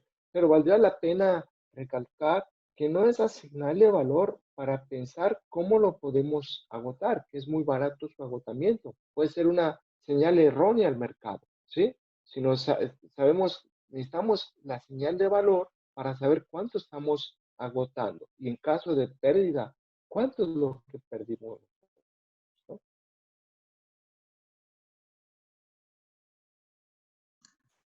Muchas gracias. ¿Alguien quiere comentar? Miguel, no sé si Sí, quieras sí, más comentar, pero que estás... sí, un complemento quizá, es que estoy tratando de leer y escanear las preguntas del chat, son muchas, muy interesantes, y creo que un concepto que también vale la pena y una de las personas nos ha hecho favor, perdí el nombre, perdón, pero es que este modelo lineal al que estamos acostumbrados tiene un alto costo de externalización de costos. Y hoy parte de no darle el valor a las cosas que consumimos es que muchos de los costos de lo que consumimos no lo pagamos nosotros. Y creo que si queremos migrar a un mundo más justo, tendríamos que integrar todos los costos asociados a los productos que consumimos. Vero y Gracia, simplemente el agua potable que consumimos. No nos cobran lo que realmente vale el servicio de esa agua, ¿no? Está subsidiada. Y muchos, vamos, es que es una infinidad de productos, electrodomésticos, ropa, qué sé yo, cuántos bienes de consumo tenemos que tienen costos externalizados que nosotros ni nos enteramos nunca, ¿no? Pero alguien más los está pagando. Entonces creo que eso es parte también del problema, ¿no? En la medida en que seamos conscientes de que esos costos deben ir dentro de los bienes que consumimos, quizá nuestra percepción de valor hacia esas cosas cambie. Era todo lo que quería enfatizar, un poquito por un comentario de uno de los de personas de la audiencia que mencionó la externalización de costos, ¿no? Sí, ¿puedo comentar algo ahí, Diana? Sí, claro. Porque sería cuidado con los costos, porque si le imputamos costos, va a haber un efecto en el precio y va a haber un efecto inflacionario. Y quienes finalmente lo pagan son los pobres. No, creo que muchas veces se ha tratado de poner impuestos y vemos que la gente es necia para beber alcohol, la gente es necia para fumar, para el azúcar no se ha regulado en este país. Esos consumos en salud humana sí tienen efectos y se cobran impuestos y dispara su inflación y los costos son para las personas que menos tienen. Creo que es primero hacer conciencia.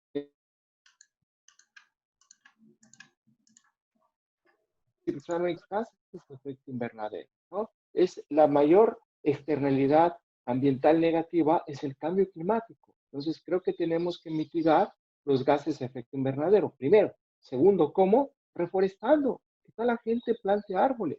Al contrario, el uso del suelo ha cambiado en esta economía. Ahí vienen megaproyectos, ahí vienen cosas. No estoy en contra de las energías renovables, pero cada quien en su azotea puede poner su panel solar, su molino de viento y genera su propia energía. No es necesario tener por ahí un mar de paneles solares y tumbar bosque para poder generar energía. Con 4 paneles abasteces una casa normal, ¿no? Para un ser humano. Entonces, la externalidad ambiental negativa mayor es el cambio climático. Soluciones, reforestación, plantas.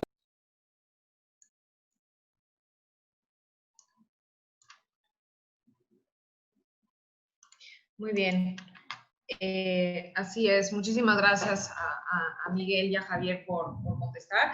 Vamos a ir a la segunda a la pregunta que dice, el tema de la pérdida de biodiversidad por obras de infraestructura, ¿cómo podríamos atenderlo con esta visión que estamos hablando el día de hoy de economía basada en biodiversidad? Y eso es una gran pregunta. Tristemente, ahorita que está regresando algunas actividades económicas, hemos sido testigos en las carreteras de acciones de desmonte, de deforestación, a veces solo en la orilla de la carretera, que parece poco, pero pues es esencial, ¿no? Yo creo que hay varias formas de trabajarlo. La primera es tener esta conciencia, ¿no?, del valor, que cualquier árbol que se corta, pues hay una consecuencia. Famoso, que para los que no son de Yucatán causó mucho ruido, ¿no? El tema de un tucán lastimado que finalmente falleció. Fue muy interesante porque pues nos muestra como una conciencia ciudadana muy importante sobre el tema ambiental, ¿no? Muy similar a lo que pasó con el mangle en Cancún hace unos años, ¿no? En despertar ciudadano. Entonces creo que ese es esencial, pero la pregunta que haría yo es ¿dónde vive ese tucán, no? En un árbol, ¿no? ¿Y qué hubiera pasado si solamente se hubiera cortado el árbol y no matado al tucán? ¿Hubiéramos tenido esa reacción tan fuerte? Yo creo que hemos visto que ha pasado en otros casos, pero la ciudadanía es muy importante, ¿no? Es decir, mientras esta conciencia emerge, yo estoy convencido que está emergiendo, que cada vez hay más personas que se escandalizan cuando muere un tucán o que se escandalizan cuando se corta un solo árbol. Eso genera una presión mediática, política de consumo, y eso es lo que puede revertir esos elementos, ¿no? Y otro aspecto de regulación, ¿no? El tema de ahorramiento urbano. En muy pocos ahorramientos territoriales en el sureste de México, muy pocos programas de ahorramiento ecológico local. Son herramientas que están empezando a crecer y eso es muy importante. O sea, permiten tomar decisiones gobiernos, ciudadanos, sobre cuál es el futuro del desarrollo urbano y definir dónde dejamos la naturaleza de forma consensuada. Así que esas herramientas son muy importantes y recomendamos a los gobiernos que adopten, decreten y hagan vivir esos instrumentos de política pública que están diseñados para eso, para proteger a la naturaleza y proteger a los macizos forestales y el agua y la biodiversidad.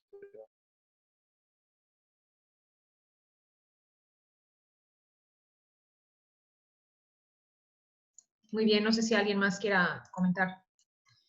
Más o menos va en ese sentido, habla de la inversión en el sector privado, algunos ejemplos de plantaciones, supongo que extensivas, y cómo estructurar, también o sea, preguntaban cómo estructurar estas actividades para que esta actividad económica no impacte de manera local negativa.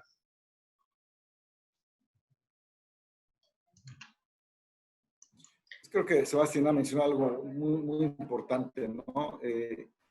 Creo que hoy tenemos las estrategias, o las herramientas, mejor dicho, que nos permitirían tener un desarrollo, que no tanto crecimiento, un desarrollo armónico, es decir, herramientas como los ordenamientos territoriales, ¿no? Para mí esa es una pieza clave porque implica un análisis de nuestro paisaje y pone límites en función, pone límites en función de la vulnerabilidad de un ecosistema, de la riqueza de otro, del dónde se puede hacer tal cosa, dónde no, y respetarlo. Yo creo que es una herramienta que en nuestro país debe de profundizarse. Desafortunadamente no todo el país está cubierto por estos planes de ordenamiento. Hoy no tengo en la mente cuántos estados tienen un ordenamiento territorial, uno costero como el que tenemos en Yucatán, y luego pues a nivel municipal, ¿no? Pero esas son herramientas importantísimas que permitirían pensar en este desarrollo en armonía con, o sea, dejar corredores biológicos que permitan tránsito de fauna, de flora, interconectado, ¿no? Y también tenemos, creo que, legislaciones robustas, en marcos legales que salvaguardan. El problema es que, pues, una cosa es que lo diga el papel y otra cosa es que se cumpla adecuadamente, ¿no? Creo que las herramientas están ahí. Falta el poderlas poner en práctica de manera más eficiente, eficaz, oportuna, pues para poder conciliar la existencia y el mantenimiento de la biodiversidad con nuestros desarrollos. Sí, completamente de acuerdo. Yo creo que con este par de últimas preguntas se puede contestar una pregunta que había acerca de las energías verdes, también de estos proyectos, cómo atenderlos de manera más sustentable. Hay una pregunta general que habla de qué acciones se pueden proponer para la conservación de la biodiversidad ante el cambio climático. Mira, creo que ahí, Diana, no sé, pero contesto rápidamente. Creo que las primeras acciones es ser conscientes. Todos los ciudadanos deben ser un poquito conscientes de nuestra presencia eventual en este planeta, ¿verdad? El daño que le estamos haciendo y ser conscientes y reflexionar cada día en nuestros consumos, como decía Sebastián, de qué o lo que consuma, cómo va a afectar al medio ambiente. Ser un poco más moderados, ¿verdad? Y creo que para los gobiernos o tomadores de decisión, valdría mucho la pena hacer estudios de base. ¿Qué quiere decir con base? De las bases de la sociedad, decirles y preguntarles, bueno, acá, ¿qué les preocupa? ¿Qué les interesa? ¿No? Y creo que quitarnos un poco de la cabeza la visión del crecimiento del Producto Interno Bruto, es crecimiento. ¿Por qué no empezamos a reflexionar sobre decrecimiento? ¿No? Yo vuelvo a preguntar, ¿realmente necesitamos megaproyectos? Sí, quizás un cambio tecnológico en la generación de energía, pero eso puede ser de manera individual, hogar por hogar, empresa por empresa, en vez de tumbar un bosque para poner ahí una empresa privada y que nos venda la energía, ¿no? Creo que siempre hay alternativas. En eso muchas escuelas de pensamiento, al menos una, la economía ecológica, ha puesto instrumentos, ¿verdad? Que son análisis multicriterios comunes que ellos tienen. Multicriterios de muchos criterios a a los agricultores, a los militeros, a todos ellos que tomen su decisión de los recursos que ellos tienen para ver qué quieren proponer, ¿no? Hay veces que nada más un puñado de personas decide vender la tierra y viene la contrarrevolución. Esa había sido un patrimonio que nos dejaron o le dejaron a los egipcios. Entonces, valdría la pena empezar a pensar así, diseñar política pública, pero de abajo hacia arriba, de la base hacia arriba. Pues porque siempre lo hemos hecho hacia arriba, se les impone y mal impuesto. O tener esa visión de crecimiento. Dice, no, creo que no es necesario en Mérida, ustedes que son meridanos, la gente que no es aquí, hay muchas viviendas que están desocupadas. Te puedes preguntar, bueno, ¿qué caso tiene tener más viviendas? ¿Verdad? Claro, la especulación del capital por tener más. ¿Cómo podemos ser conscientes de la biodiversidad? Pues no comprar una jaula, plantar un árbol y seguramente va a llegar un va a llegar un pájaro, todo van a llegar ahí los animalitos, ¿no? Esa visión maya del pensamiento, la filosofía y teología maya, intercambio de saberes, ¿no? Que saben ellos, los académicos y nosotros, ¿verdad? ¿Qué pasa con la vivienda? Con las enfermedades tropicales, ¿qué pasa con el calor al interior de una vivienda? ¿Cómo diseñar un baño adecuado y que dañe menos el medio ambiente? Es decir, cada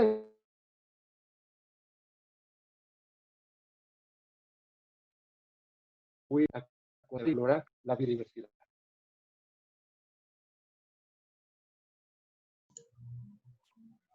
Muy bien, no sé si alguno más quiera comentar, ¿no? Muy bien. Yo creo que bien con lo que acaba de contestar Javier, se responde la pregunta que dice, ¿cómo podemos compartir la importancia de la biodiversidad al consumir o las personas así tal cual lo ponen, que vivimos en una jungla de cemento? Habla de ser conscientes y moderados. No sé si alguno quiera comentar también al respecto. La moderación, gracias por ponerlo en la mesa. La mejor forma de resolver los desafíos energéticos, por ejemplo, es no consumir esa energía, ¿no? La energía más barata es la que no se consume.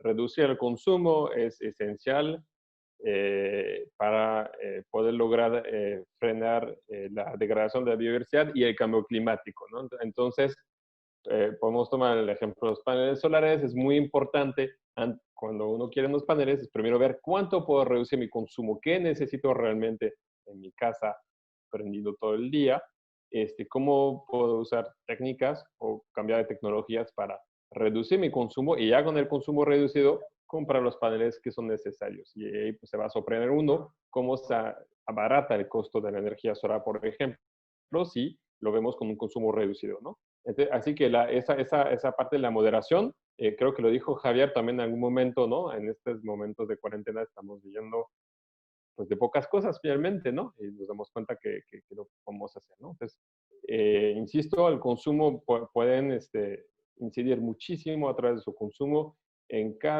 Mérida, en Cancún, en Campeche, en todo el país. Hay cada vez más lugares donde pueden consumir productos sostenibles, amigables con la biodiversidad, y cuando viajen también pueden hacer eso. Y cada cambio cuenta, ¿no? Nosotros ahorita tenemos una campaña muy fuerte de huertos en casas, ¿no? De producir los alimentos. Se ha bajado más de 2000 veces el manual que publicamos.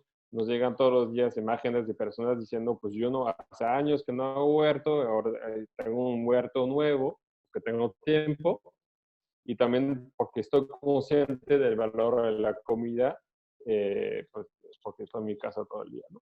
Entonces, eso también es una forma muy eficaz de no solamente reducir, sino también producir, sea producir su energía o producir su alimento. Se puede, se ha demostrado en cientos de manuales en la red, y eso es una forma también de actuar desde ahora. Si me permites, Diana, solamente una idea más sobre la mesa. Entiendo que es como la gente que está dentro de una selva de cemento puede acercarse, puede valorar el tema de la naturaleza. Por ahí entiendo que va la pregunta. Y creo que también es uno de los grandes problemas y desafíos que enfrentamos con la humanidad, como humanidad, ¿no? No es dato menospreciable el que hoy ya, no sé, quizá me puedan corregir Javier, Sebastián, pero estamos hablando quizá ya de un 60% de gente que vive en las ciudades. O sea, la concentración de las personas en el mundo se está dando ya en las ciudades y se está abandonando el campo. Lo que nos dice de cientos de miles de personas o millones de personas que cada vez se están descontextualizando del mundo natural, porque viven en las urbes, en las grandes ciudades, ¿no? Y creo que ahí viene un reto muy, muy importante que tenemos, porque no volvemos a las preguntas de origen de este panel. ¿Cómo le puedo dar valor a algo que no conozco? ¿Cómo puedo darle valor o importancia a algo que nunca veo, ¿no? Parece chiste, pero no lo es, cuando de repente a un niño urbano se le pregunta dónde viene la leche y te contesta pues, del súper, ¿no? La cosmovisión de un niño que vive en un medio rural, que está acostumbrado a compartir su vida con la naturaleza, y la cosmovisión de un niño que vive en una ciudad, con una rutina, no más, pero la idea es clara, es diferente la concepción de uno y la concepción del otro. Y aquí, quienes escuchan este panel y uno mismo tiene que ser el ejercicio consciente de de tratar conscientemente, insisto, de buscar esos espacios con la naturaleza. Lo más fácil un fin de semana es ir al centro comercial por el aire acondicionado, entrar al cine, consumir. Y pocas veces nos vamos a pensar, y eso hay que entenderlo, vivimos en una ciudad privilegiada, en un estado privilegiado, porque no hay que andar más de 20 minutos en carretera para ya estar, o 10 minutos en carretera, para encontrar lugares naturales bellísimos. Entonces creo que hay que hacer un esfuerzo consciente para que como familias, para que como colectivo humano, digamos, vamos a tocar a la naturaleza. ¿Qué significa ir a conocer un cenote? ¿Qué significa ir a hacer los senderismo? Porque si no nos atrevemos a hacer eso, va a ser un componente que cada vez se pierde más de vista. Entonces, este tipo de pláticas, este tipo de foros, pues llega la gente que estamos interesados, pero cada vez hay menos gente deslindada de esto. Y esto es un círculo virtuoso porque estamos fomentando lo que hace rato se mencionaba de fomentar el ecoturismo, apoyar a las comunidades rurales, ¿no? Y es un beneficio enorme. Es impresionante cuando uno lleva a un niño o uno ya de adulto va a la playa a tomarse esas 2 horas, esa tarde, esos 2 días, ese día, no sé, el contacto con la selva da mucho a la persona y se puede empezar a regenerar un vínculo que tristemente hemos perdido muchísimos ciudadanos. una idea un poco romántica, pero que también es un detonador motivacional y que podría eslabonarse con apoyar a cadenas productivas de la biodiversidad. Sí, nada más para el dato que preguntaba Miguel Carvajal. Mira, en 1910 eran 75% de habitantes rurales en el país y en el 2010 eran 75% habitantes urbanos en el país. Cambió en 100 años. De lo rural a lo urbano, una cuarta parte, o sea, 25% vive en lo rural. Y a la escala mundial, en el año 2000, hace 2 décadas atrás, la mitad de la población mundial vivía en ciudades. Entonces, sí hay esa desconexión con el mundo natural, ¿no? ¿Cuántos chiquitos no viven en las grandes ciudades como Madrid, París, no sé, Berlín, Washington, New York, Ciudad de México, y no conocen el medio natural? No han puesto no han puesto un pie en el campo. Ahí ya me permitió compartir. Ahí está la gráfica, es parte de mis clases, por eso pude compartirla, ¿no? Pero en 100 años hay esa transición de la población en el medio rural y urbano en México, ¿sí? Entonces son datos que sí hay que trabajar mucho con la sociedad en las grandes ciudades. Hay que concientizar, y son los monstruos, las grandes urbes, que consumen muchísima agua en productos agrícolas o agua fresca para sus grifos de llave, ¿no? O sea, porque los cultivos llevan agua, el 90% es agua. Hasta aquí mi comentario.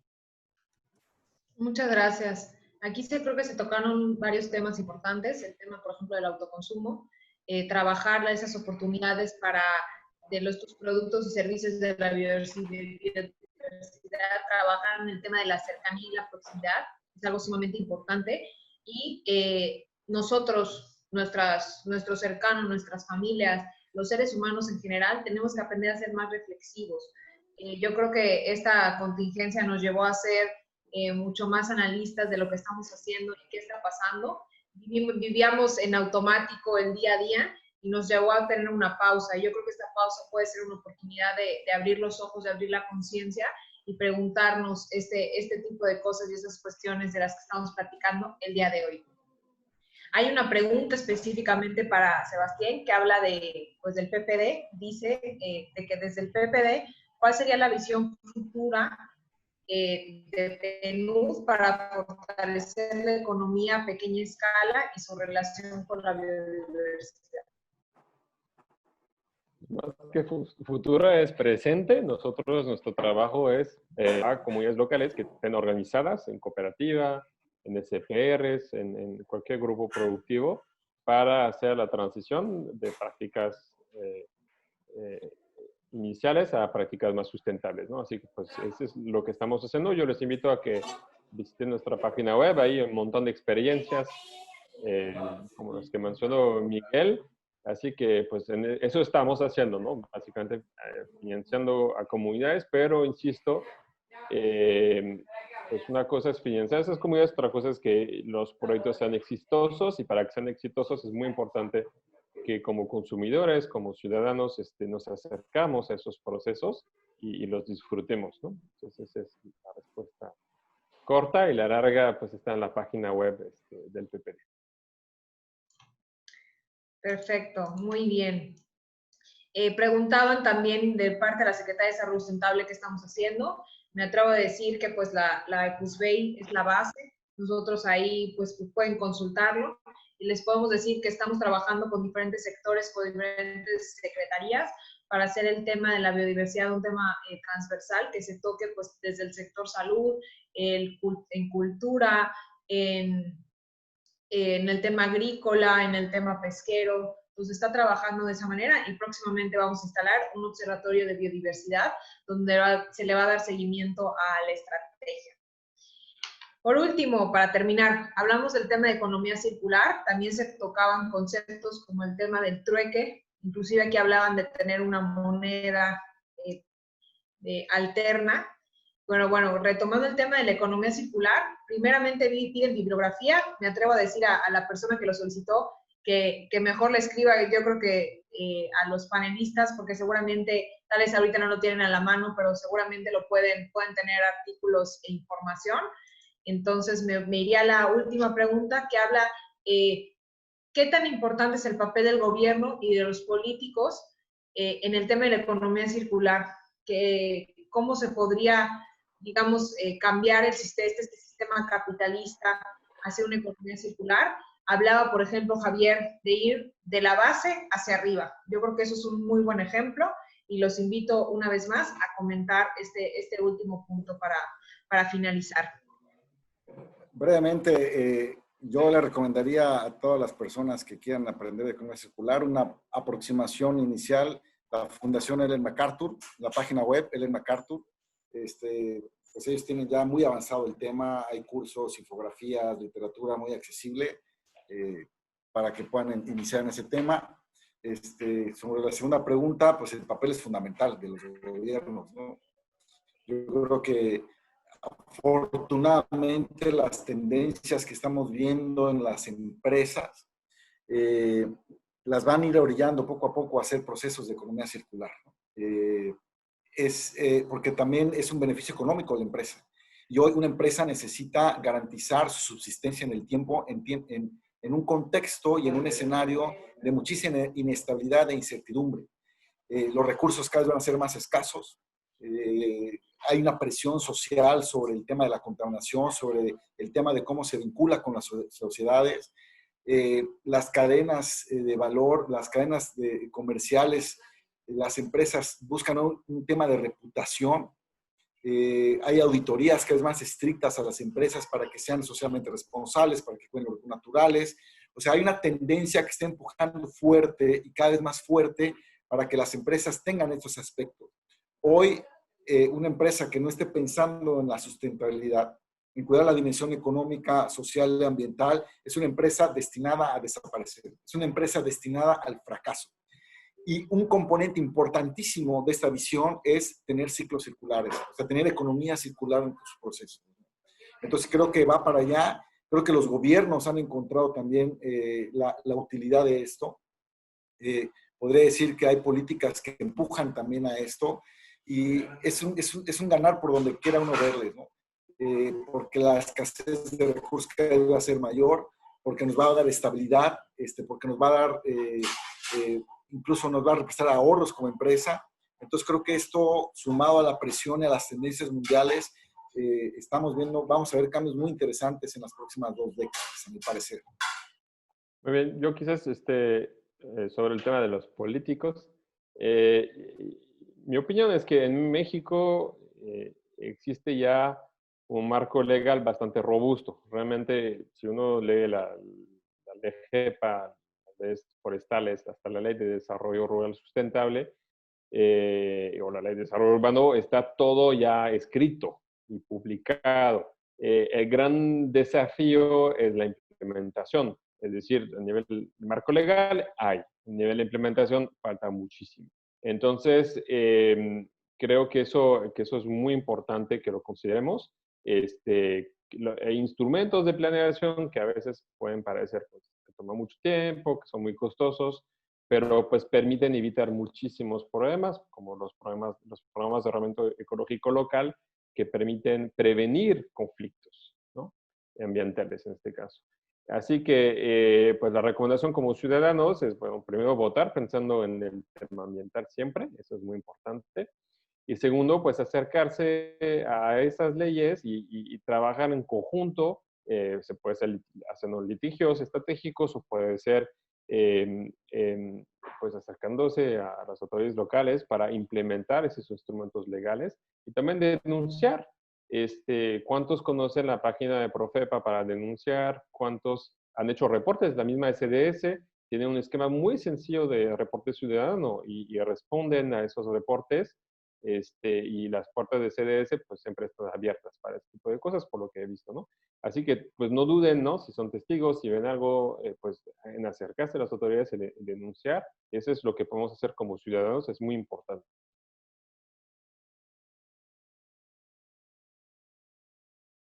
Sí, un comentario.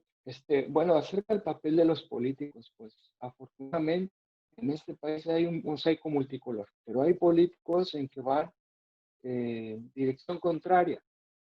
Están queriendo poner megaproyectos con un tren que va a usar combustibles fósiles. Entonces, el papel hay que tomarlo con cuidado de los políticos, ¿no? Es contrario, son cosas que hablan de desarrollo y no entienden qué es desarrollo. Desarrollo es un concepto grandotote que tiene elementos cualitativos y cuantitativos, ¿verdad? Mucho tiene que ver con la igualdad de género, el desarrollo.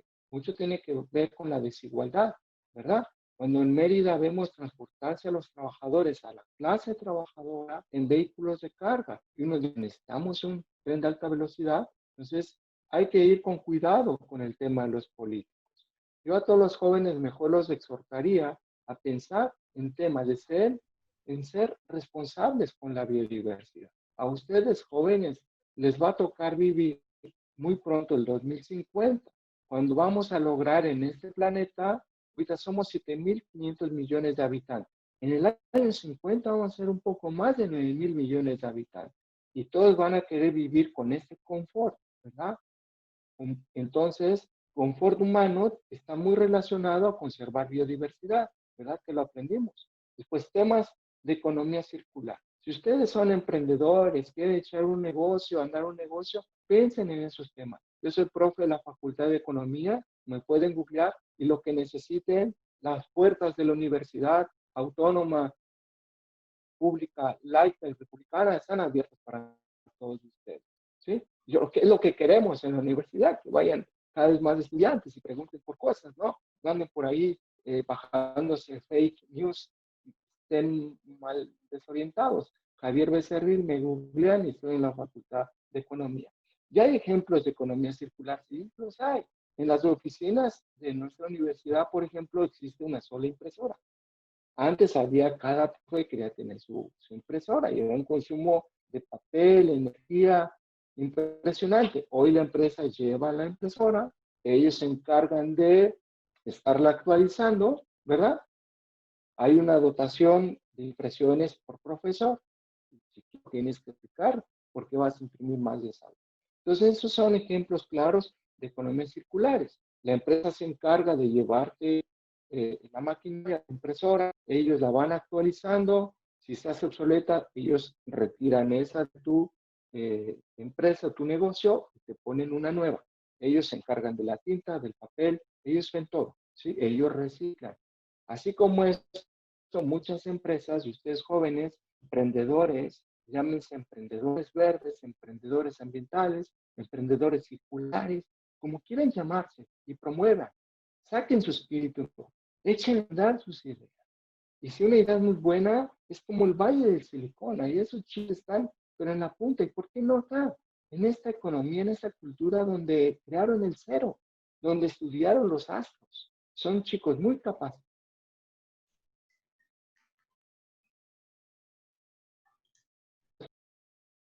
A funcionarios como Pérez, Saiga, que tienen esa apertura, ¿verdad? Que nos invitan y nos escuchan. Si les decimos, creo que van en el sentido contrario, para hacer una pausa adicional, sí, mira. Otros que dicen, no, los ambientalistas radicales están en contra. Bueno, ya mejor cambiemos de tema, pero hay que tomar con pinzas muchas veces a los políticos. Muy bien, muchísimas gracias a los tres por sus aportaciones. La verdad es que yo creo que han sido súper valiosas y hemos podido reflexionar y aprender mucho el día de hoy. Muchas gracias a los espectadores que estuvieron aquí.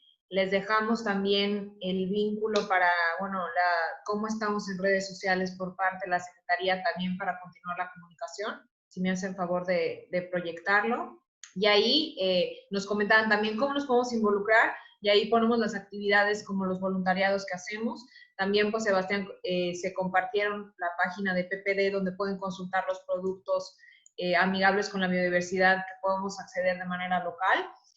Y me quedo con una última frase que yo creo que puede resumir y recopilar lo que estuvimos comentando el día de hoy. Es de Albert Einstein y dice, mira profundamente en la naturaleza y entonces comprenderás todo mejor. Muchísimas gracias a todos. Me despido. No sé si los panelistas quieran dar unas últimas palabras también.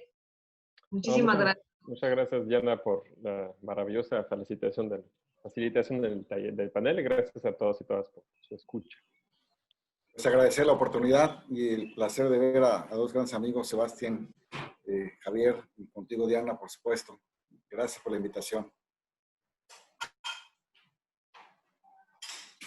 Pues yo, gracias a todas las personas que nos regalaron su tiempo para escucharnos. Ahí pusieron la diapositiva anterior para los datos de contacto, lo que se les ofrezca, la universidad es abierta, y sobre todo a la SDS por esta apertura, ¿no? Este espacio que nos otorga y saben que trabajamos hombro con hombro y junto con ellos. Diana, muchísimas gracias. Este talento ojalá lo lleve siempre, ¿no? De promover el desarrollo sustentable. Muchísimas gracias y a ti y a la secretaria. Muchas gracias. Muchas gracias a los tres. Ahí en la Secretaría siempre tendrán su casa. Aquí también dejamos los contactos de los panelistas en caso de que los quieran contactar directamente. Y si no los copian enseguida, a través de la Secretaría, con muchísimo gusto podemos también hacerles llegar sus contactos. Muchas gracias a todos. Muy buenas noches y esperemos que llevemos en práctica todo lo que el día de hoy comentamos. Hasta luego. Juntos transformemos Yucatán. Gobierno Estatal 2018-2024.